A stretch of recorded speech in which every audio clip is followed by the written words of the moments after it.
मंडळी, दुसऱ्यांच्या मुलींना गुड्डी आणि जनावर म्हणणारे इंदुरीकर सध्या प्रचंड अस्वस्थ आहेत. इतके की कीर्तनकाराचा फेटा कायमचा काढून टाकावा असं त्यांना वाटतंय.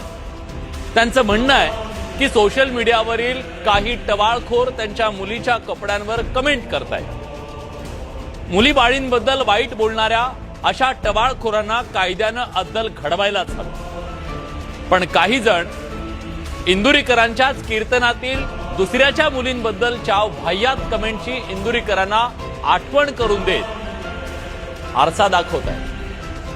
असं म्हणतात, बोले तैसा चाले त्याची वंदावी पाऊले. इंदुरीकरांनी आपल्या कीर्तनातून प्रबोधनाचं काम केलं. चुकीच्या गोष्टींवर विनोदी शैलीतून आसूड ओढले. लग्न साधं केलं तरी पोरं होतात.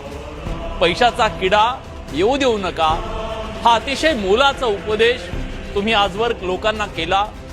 लोकांनी त्यावर टाळ्या वाजवल्या, तुम्हाला डोक्यावर घेतलं. पण जेव्हा तुमच्या मुलीच्या लग्नाची वेळ आली तेव्हा राजेशाही थाटात साखरपुडा केला. तुम्ही तुमचे पैसे कितीही आणि कसेही खर्च केले तरी कुणाला आक्षेप असण्याचं अजिबात कारण नाही. पण 21 वर्ष तुम्ही लोकांना जे सांगितलं त्या कथनी आणि करणीतला फरक लोकांना दिसला.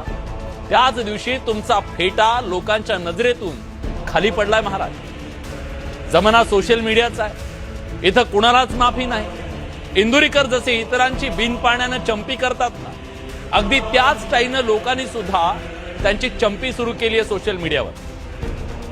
लोका सांगे ब्रह्मज्ञान, स्वतः कोरडे पाषाण असं म्हणत लोकांनी इंदुरीकरांच्या भाषेत त्यांना सुनवायला सुरुवात केली.